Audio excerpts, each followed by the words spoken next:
Hi everybody and welcome back to the channel. My name's Nicole and this is Dusty Book Sniffers, and today we're here for my January TBR, so let's get started.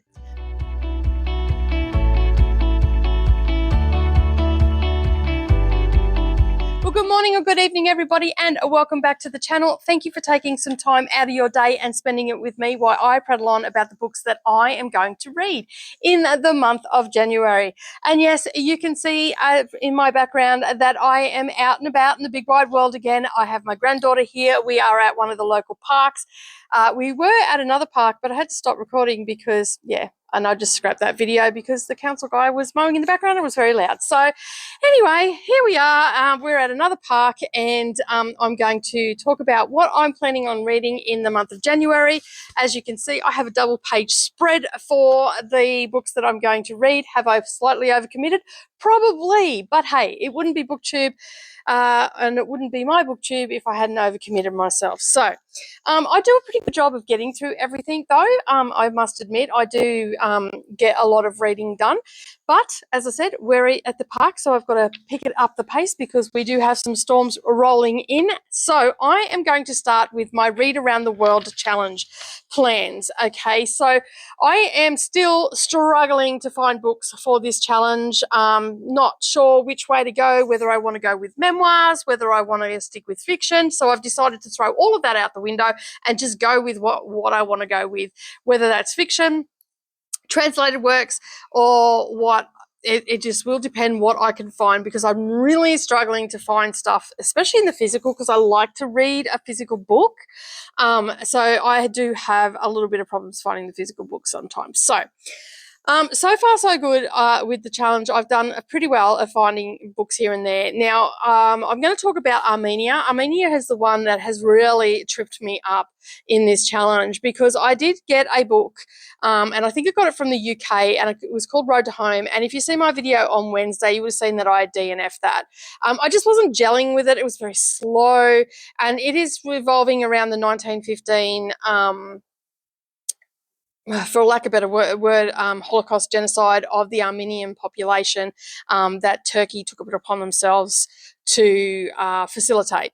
So that's the history behind it. So basically, I wasn't gelling with it. It was extremely slow, and it wasn't told by the person that lived through it. It was actually told by her son. And I just think he was missing some of it, and I think there might have been a little bit missed in translation as well. But you can, like, I DNF'd it. And so I moved on.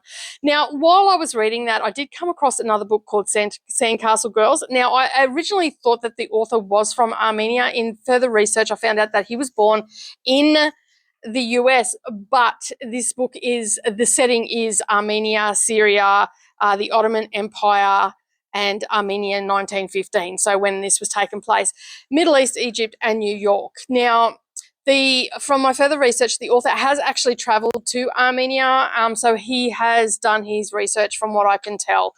So the book that I'm now switching to is called The Sandcastle Girls. I've got this on Kindle. This was actually Kindle Unlimited and came with audio as well. So I'm going to be reading that. I've had it keyed up for the last probably 6-7 weeks, maybe a bit longer, and I just haven't got to it. So I've made it a priority in January to really knock over all the A countries in my Read Around the World challenge because I've just been a little bit slack. I've been caught out by the shiny things of Booktube, basically. I'm getting back to what I wanted to do in the first place, and that was to Read Around the World challenge. So, as I said, it's called Sandcastle Girls. It's by Cristo, I think is how you pronounce his name. The country it's centered around is Armenia, and it is set around that 1915 genocide of the Armenian people by the Turkish government. It was published in 2012. It's historical fiction, and it's essentially a love story. Now, I'm not going to get into the full details of every book because I will be reviewing them, whatnot, and I have 18 books on my TBR, so we'll be here for a long time. So essentially, it's following a story in 1915 of Elizabeth Endicott, and she arrives in Aleppo in Syria. She has a diploma from Mount Holke, and a crash course in nursing, and only has the basic knowledge of the Armenian language. Basically, she's there because a friend told her about it, and it's just following her. She travels into Egypt.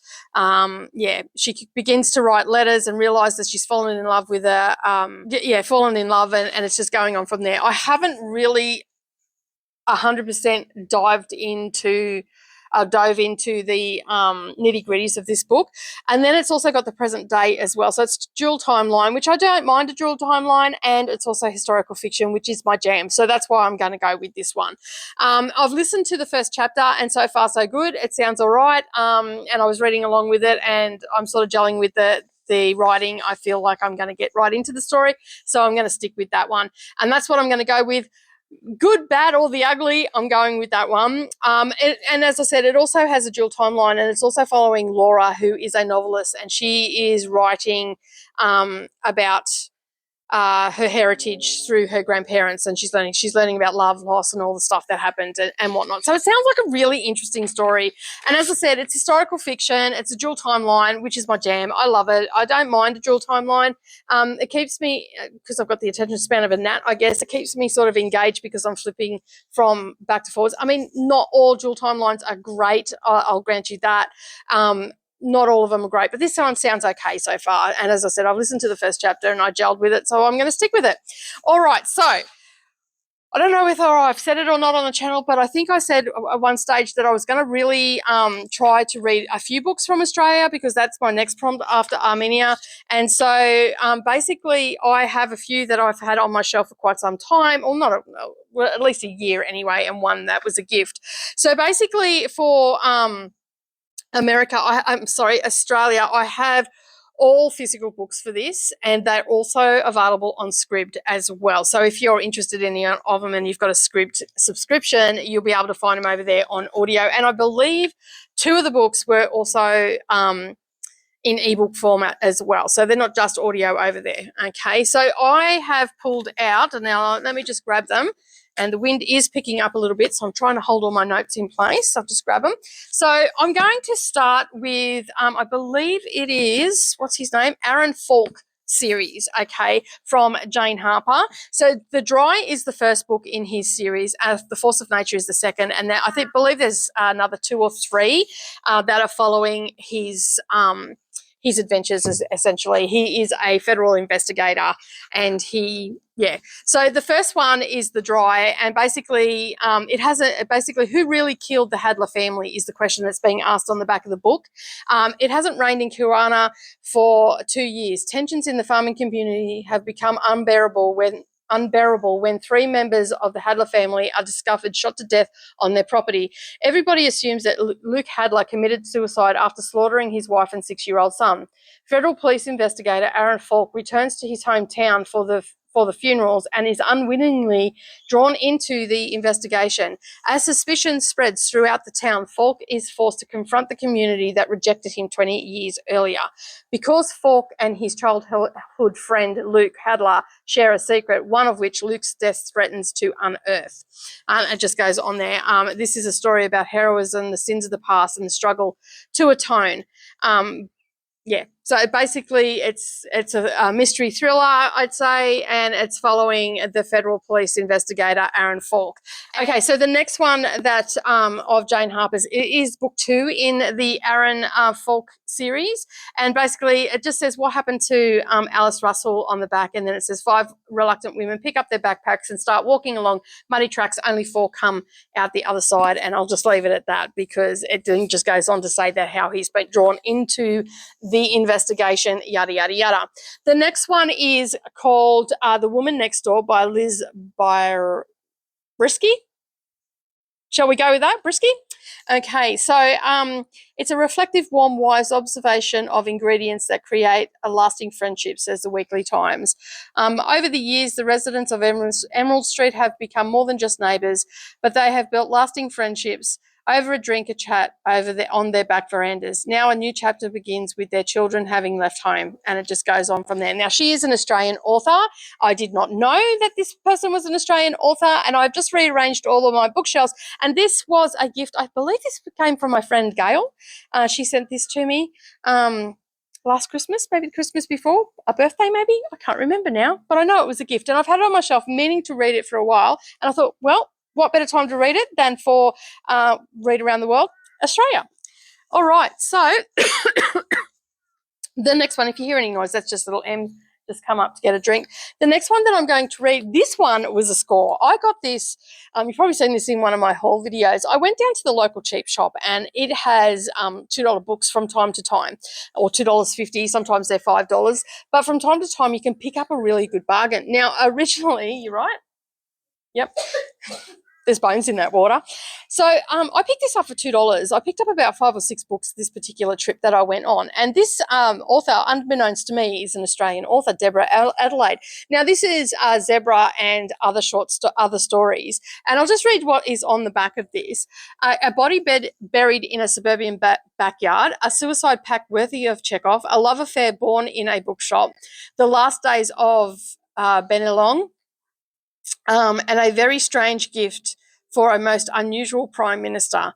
Tantalising, poignant, wry, and just a little fantastical. This subversive collection of short story fictions and one singular novella from the best-selling author Deborah Adelaide reminds us of what twists of fate may be lurking just beneath the surfaces of everyday life. So basically, as you can see, I have actually started reading this, and I read the first.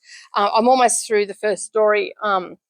In this one, and then when I realised that she was an Australian author, I decided to put it down and leave it till January to read the title story, which is Zebra, and that is the novella. I believe it's got 110 pages. So I'm going to endeavour read that in the month of January. If I get to read a few more of the stories, so be it. But my main focus is the title of the book, which is Zebra. And as I said, if I read some more of the short stories, so be it. So I am going to do a little bit more research on Deborah Adelaide. I have not read anything by her. This will be the first time. I do believe she does have some novels and whatnot. And she's also teaches at a university currently, is the little bit that I have found out. So this is broken up into 3 parts, the first, second, and third. The third, as I said, it's got the novella Zebra, and that's what I'm going to focus on. And it doesn't really have any lists of anything else. So I will have to do a little bit more research to find out more about this author, but I am looking forward to reading this. And the reason I picked it up, it drew me to this, was the cover. I just think it's absolutely gorgeous. So that is my Australian books that I'm going to read. And as I said, I wanted to read a little bit more for Australia because it is my home country. And, you know, unfortunately, I don't read a lot of Australian authors, which is pretty sad. I probably should pick up the pace on that a little bit. All right, so the next one that I am going to read is by Franz Kafka. It's called The Trial. I don't really know much about it. I do know that it has been shelved many times as a classic. It was published in 1925, but it was originally written in 1914. Apparently it is, The Trial is a terrifying tale of Joseph Kay, a respectable bank officer who is suddenly arrested and must defend himself against a charge which he can get no information about.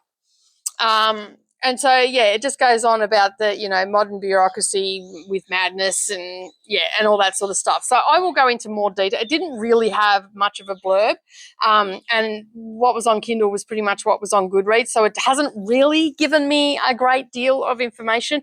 But the things that I like to read about, crime, trials, all that sort of stuff. So it sort of fell into that law sort of genre.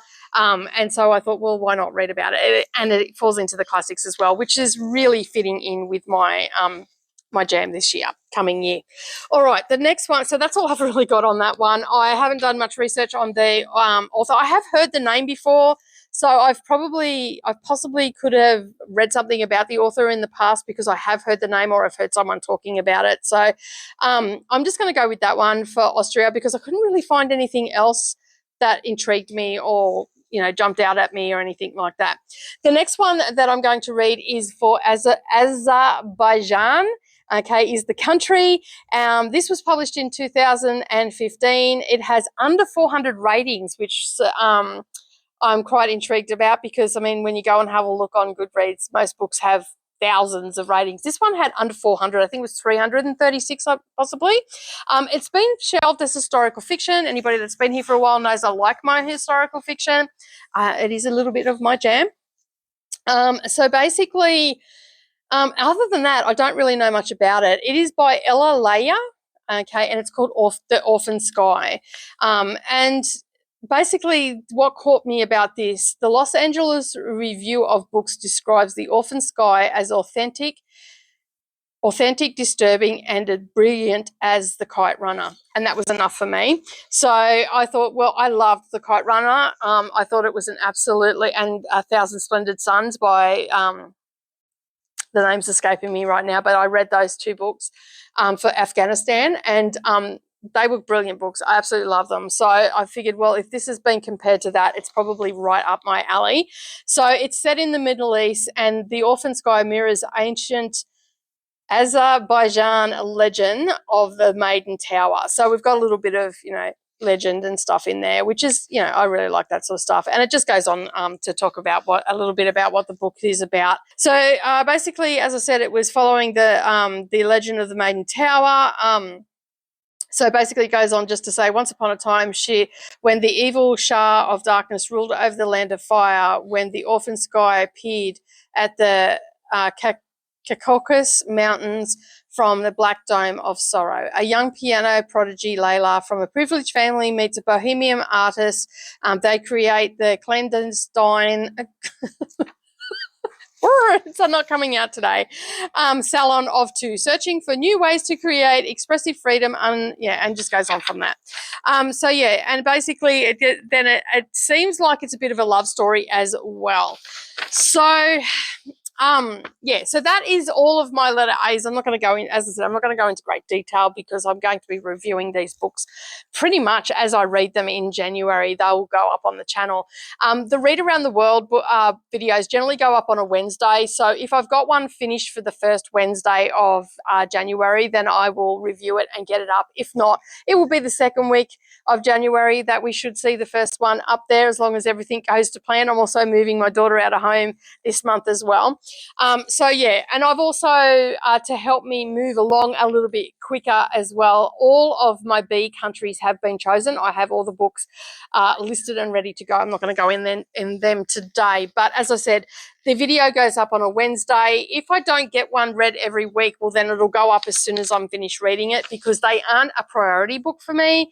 But I'm trying to make them more of a priority for this coming year of 2023. All right, so that is all of my Read Around the World Challenge books. Looks like some very interesting reads that I have. I'm looking forward to the Australian one because I have read none of those authors before. I do have it on good authority from Chrissy Stitches on Instagram, the Jane Harper ones. She's read both of those and she said they were really good. And she likes crime fiction, so that's her jam. And so basically, if she says they're good, they must be okay. So they must be good. So moving on to our next one, the book clubs that I'm in. I'm in a few book clubs and I am being selective. I'm not doing every book then from every book club, although it probably will seem like it after this segment. So as you know, we have the Serialized Book Club, which had its soft start in December and is officially launching on the 1st of January. And we are starting with, let me just grab it. We are starting with The Count of Monte Cristo for this one. So we are reading in the month of January chapters 1 through to 10, which I think it works out to be about 80 pages. Let me just have a look. Yeah, it's about 80 pages, I believe. Yeah, 81 pages. So for the month of January, I am just going to be reading this. Now, this book is going to be on it's going on the first TBR because that's when I'm starting it. Okay, it won't make an appearance every single TBR. I may discuss that I'm continuing on with it and whatnot, but that is the amount that I'm reading, just 81 pages in the month of January. And the reason that it's part of the Serialized Book Club is because we have broken this up into 10 chapters at a time. There is a fair amount. There is 1,108 pages of this book. That includes some footnotes and whatnot. The Oxford and the Penguin ones are pretty good for footnotes and further reading and all that sort of stuff. So I am endeavouring to read this. We have some live sprints, reading sprints for this one as well on the 7th. That is at 10 a.m. I've got that happening. I'll be on there by myself. If you want to join me, send me a message. I'll send you the link. So we're starting that. There's a whole group of us over in Dusty Book Sniffers that is starting this in January, and a lot of people are looking forward to it because they're quite intimidated by the size of this book, but they said, as they said, that they can handle 81 pages to read in the month of January. So that's how the Serialized Book Club works. We basically take the big chunks of books and we just break them down, and most of these books were in the day originally were serialized and released in serialized format. Charles Dickens, George Eliot, this one here, Anna Karenina. There's a lot of big books that originally went out as serial formatted books, so just small amounts at a time. So some of them go for a little bit longer than 12 months. The Pickwick Papers, we're actually doing that for the full amount. Middlemarch was supposed to finish up in January. We pulled that back till December just to, because it was only 1 month into 2024. So where we can, we've pulled it back a little bit. This one here, this one was done over, I think, 14 months. Might be getting it mixed up with something else, but I'm pretty sure that it might have been done over a year. I'm not 100% sure. But anyway, we've broken it up into 10 chapter lots for this one. So you'll be able to, in a month, that's only 20 pages a week. You'll be able to do that, not a problem. So that is the first one. The other one that I'm continuing on with from the Serialized Book Club is Middlemarch. I have 2 copies of it. This is my Penguin Classics cloth-bound one, and then I've got my one that I got. It's printed here from Amazon, and the writing's pretty crappy in it. The formatting's pretty crappy. It was fairly cheap. I think I only paid $18, $19 for it, which I'm happy to do that. I can highlight in this, and as I said, the formatting's pretty shit, but I was actually quite disappointed. But for what I want it for, which is to highlight and scribble and all the rest of it, it's perfect for that. I've got my Penguin one, so if I can't make out what they're talking about, I can find it in the Penguin one, and then I can make hide a hair of that. All right, so that is the Serialized Book Club ones. They're the ones that we've got going on, and it is not too late to join us for the Middlemarch one, because this is a bi-monthly subscription when it first came out. So it started in December of 1871, and that for volume 1, which is Miss Brooke, and then volume 2, which I can't remember the name of that off the top of my head, came out in the February of 1872. And we are sticking true, except for at the end where we've just brought it back by a month. So you've got still time to join in with that. And I believe there is only about 100 pages. I'm probably better off looking at the one that's formatted a little bit better. Let me just have a look at this one. Miss Brooke Goes For, which is volume 1. Okay, and we're only up to page 41, Maria and I, because we're only reading it when we go live on the reading sprints. So 120 pages. Obviously, we will read as much as we can on the reading sprints, and then when we get to the end of this one coming in January, which I believe we've got that down for the 21st, then I will wrap that up to 120 pages. So while it looks like I've got a ton of books on my list, I'm not reading a lot of those. So we have a book club called Dusty. Well, it's not really a book club, but it's the members book club of our Discord. And so basically it's a book of the month. And so basically on the 20th of each month, I put everybody's name on a wheel and I spin it up. And this came about a couple of months ago. Chrissy and I were talking, and I said, it'd be good. She said, it'd be good if the members could pick a book of the month, because I'm like, I pick everything, what shall we pick? We were sort of talking about it. And so this is how it came up. So basically what I did is I made a post and I got everybody to just jot their name down, comment their name and their favorite genre. So once they did that, I put all their names onto a wheel, and then on the 20th of December, although I was a bit late, I did it last week, I spun the wheel and posted it in the group of who won the wheel spin and what the genre was. So the winner of the wheel spin was Flossie from a Grape Jelly Library, and her favourite genre is nonfiction. That's her jam. She likes nonfiction books because she's learning something, and basically She has picked a book for us, and it's called The Immortal Life of Henrietta Lacks by Rebecca Skloot. It was published in 2010, and I have it in audio and also Kindle format. I'm probably just going to listen to it on audio because I like to listen to my non-fictions that way. So a little bit about the book. Her name is Henrietta Lacks, but scientists know her as He-La, which is like capital H-E, capital L-A. She was a poor southern tobacco farmer that worked the same lands as her enslaved ancestors, yet her cells were taken without her knowledge, and she became one of the most important tools in medicine. The first immortal human cells grown in culture. They are still alive today, though she's been dead for more than 60 years. If you could pile all of the HeLa cells ever grown to scale, they would weigh more than 50 million metric tons, as much as 100 Empire State Buildings.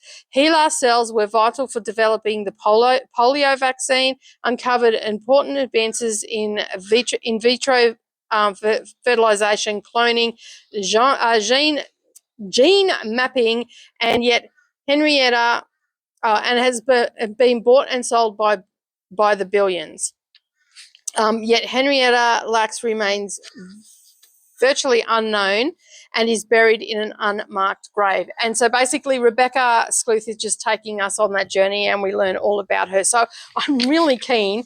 Like, I've got a lot here about it. Her family did not know about it or anything like that either. And basically, yeah, as I said, Rebecca takes us on the journey for it. So I'm looking forward to listening to that, and possibly also doing a little bit of reading of it as well, because I've got it in both formats. All right. So thank you, Flossie, for your contribution to our general Book of the Month club. I really appreciate it. Now, over on my craft channel, I this year have decided to do a cozy mystery read along. I come across this through Chrissy Stitches. She got it a couple of weeks ago, then she showed it to me. I read the first couple of chapters. I'm like, yep, I'm going to do this as a read along over on my craft page, but it's also on our Discord as well. So if you want to join along, you don't have to be in our craft group to do it. You can join along on the Discord as well. All the stuff for the Discord is all linked down below. So it's called Crossed by Death. This is the book here. It is by ACF Bookins. It is a cozy mystery thriller based around cross stitch by the looks of it, from all the titles and whatnot. And so I'm not exactly sure when this was published. I think it's only just recently been published. Let me just have a look. Some of the books that I get off Amazon don't always have that information. It's called the Stitches in Crime series, and I believe that this was, because I got this from Amazon. So okay, the 10th one, Ada Time, is coming in January 2023. So I think this was published in 2021, and then there was a whole heap published every couple of months in 2022. And then, as I said, number 10 is coming in 2023. That hasn't been released in physical format yet. So we have in the Stitches in Crime, we have Crossed by Death, which is the first one, and then we have Bobbins and Bodies, Hanged by a Thread, Counted Corpse, Stitch X for Murder, Sewn at the Crime, Blood and Backstitches, Fatal Floss, and as I said, number 10 will be, then there's Strangled Skein, which is number 9, and number 10 is called Ada Time. Now, as far as I know, that is the last book in the series, but there may be more. So we are doing this from January to October at this point, because the January 2023 will be released by then. So for number 10. So if you want to join us, come over and join us. It'll be great to have as many people. We've got quite a number of people doing it through the craft group as well. So what is it about? When salvage expert and historian Paisley Sutton crawls into an abandoned store with a house attached, she certainly isn't expecting to find a body on site, but soon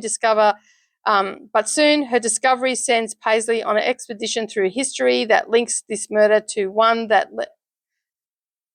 the one that led the previous owners to abandon the building in the first place. And someone doesn't want her to salvage this story from the wreckage. Can Paisley preserve herself and her young son while also uncovering the stories that matter the most? So I'm looking forward to that. I like a good cozy mystery, pretty quick. So this this one here, this particular one, I have got from Amazon here in New South Wales, and it is just a reprint, so it's not the corrected format that the normal book is in. So yeah, there's that one. This is going to be quite a lengthy TBR. All right, so the next part is my bingo reads. Now this, when I'm filming this, I'm actually still reading Broken Beasts of Beauty, and that was for the second to last roll for the round 4 for 2022 of the bingo prompts, and it was to read a book inspired by a fairy tale. So yeah, it's a bit weird. Like, I've started listening to it because I got it on audio, and like, I got it on Kindle, but it came with audio. It's a bit weird. I don't know whether I'm liking it or not. I'm only about an hour into it, so we'll see. I'm going to keep listening to it because I'll just listen to it while I'm doing dishes and stuff like that. So the last roll for the year, which I'm not really going to have to do because it's the only prompt left on the page, that one is to read a classic. So I am actually going to be reading, because that will be the first week of January, I'm going to be reading Anne Bronte's The Tenant of Wildfell Hall. And this also coincides with a read-along, the Bronte sisters read-along that I'm doing with Maria from Read Fine Books. So yeah, so I'm also doing another read with her, which is only a little novella. And it is called Adolf, and it's by Benjamin Constant, and it was published in 1816, and it's French literature. So in 2023, Maria is actually doing readings of French literature. She has put a list together. I will link everything up down below for you. I'll also link up her announcement video for it as well down below, and you can go and suss that out. So she is planning on doing all the classics that she's doing this year, apart from what she's doing with me, which is Middlemarch and a few other ones. She's also doing the French literature, and I'm joining her for that as well, because she's, fair's fair. She's joining me, I'm joining her, because I've not read a lot. Well, I've read, if I'm honest, I've read no French literature that I'm aware of. I possibly could have and just not aware of it. So yeah, so I mean, that's me being brutally honest. Like, I've read a lot of books, and some maybe have been French literature and I've not realised. So yeah, I'm reading both this one for my bingo challenge and also for the Bronte sisters read along that I've been doing for the later part of 2022 and going into 2023 with Maria. And as I said, I'm going to be doing all the French literature as well. And as I said, the list is down below. You can go and see what we're doing. This book, however, only has 128 pages, so I can be on that. That's not a problem. The other book club that I'm in is called I Read Dead People, and we are reading for the month of January Iola Leroy by Frances Harper. And I have started reading this because I needed to get a jump start on it, because I'm actually co-hosting with Heather from Heather's Heroes and Heroines. Again, this was one that I picked up. It was like $10 off Amazon. It is just printed here in New South Wales by amazon.com.au, and it's just got the small print in it, and I didn't really care because it's a book. It's got the words in it. It's got the story in it, and I'm also listening to the audio with this one as well, because I started reading it, and the vernacular in this is very tricky to read. I did have a lot of trouble, and that's why I went and ended up getting the audio book as well. So a little bit about this. As I said, I'm co-hosting with Heather, so I will link her channel up down below. Go over, subscribe to her channel. She will have all the information about all the live shows and everything that's going on for this book. But yes, I am co-hosting alongside her, and also Courtney from Tangible Reads, I believe, is also co-hosting with us. So this was first published back in 1892. It is a stirring novel by the great writer and activist Frances Harper. She tells the story of the young daughter of a wealthy Mississippi planter who travels north to attend school, only to be sold into slavery in the South when it is discovered that she has Negro blood. After the Union Army frees her, she works to reunify her family, embrace her heritage, committing herself to improve the conditions for Black Americans.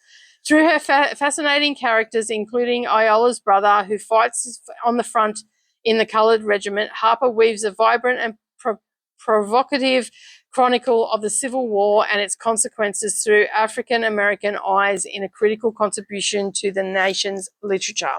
So when I read the blurb on this, I'm like, I'm all over it. I love it. I think it's a great book. And then Heather asked me if I wanted to co-host, and I said, yep, I'd be all over that. And so, yeah, I'm looking forward. I've read 3 chapters so far, and I'm really enjoying it. Like, it's really good. It's giving me, like, I've written a lot of stuff down. I'm doing chapter summaries and all that sort of stuff at the end of each chapter. So it's working out really well for me, having these books that I can scribble in. I don't feel so bad if they're only like 10 or 15 bucks. But when, you know, you've got something like this, you don't want to be scribbling in it. All right, the other one that I'm doing is this is for the Charles Dickens Mega Readathon. This is with Katie from Books and Things, and she has been doing this, I want to say October she started it. And so basically she is reading all of Charles Dickens' works in chronological order. It is a 2-year read-along. And I have just finished Charles Dickens' Oliver Twist, and the first one they started with was Pickwick Papers. Now, a lot of these books, she does them over the 2-month period. Oliver Twist only went over one month because it wasn't a very long book. But Nicholas Nickleby is the next one in that was published, and this has 870 pages in it. It was published in 1839 in the genre of Victorian classics. And basically, this is an old copy. This has got an omnibus one of it, and it is unabridged. So it is the full-length novel, and it's got those 3 in it. And this particular edition was published. I picked it up for the grand total of $3. And this this edition first published in Great Britain in 1938. So, and then,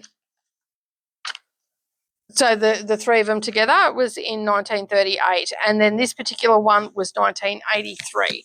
So, so that is the one that I'm going to be reading. It is a very old book that I've had forever and a day, and as I said, that's what it looks like on the inside. I paid a grand total, that's the writing in it, a grand total of $3 for that one. Okay, so I have one last book club that I'm in. It's called Fiction Addiction Book Club. This is run by Amy and Ange. Amy's from Booktube with Amy, and Ange is from Ange's Book Chatter. This is, as I said, is a new club to me, and I decided to join it probably about a week or so ago. The book that they're going to be reading is Mayflies by Andrew Hagen, and it was published in 2021, and it is 284 pages, and I've got it on Kindle. So basically, it's set in 1986, and I've got a little bit of a soft spot for the 80s, possibly because I was a teenager in that. And this one, I'll just read the first line from the synopsis. In the summer of 1986, in a small Scottish town, James and Tully ignite a brilliant friendship based on music, films, and a rebel spirit. With school over and the locked world of their fathers before them, they rush towards the climax of their youth with a magical weekend in Manchester. Things that happen while you're filming. The police officers have just turned up. Someone has complained about someone being harassing to someone. I haven't even seen anybody, so it's just been me here at the park. But anyway, so yeah, that is what I'm going to be reading in the month of January. So as I said, this is a pretty long video. I have a lot of stuff going on. Probably you've all switched off by now, but yes, that is my TBR for January. But it seems like a lot, but a lot of these books are very, very short. Like I've got the French literature one, only 128 pages. The Crossed by Death one, that's not a very big book either. That's only got just under 200 pages.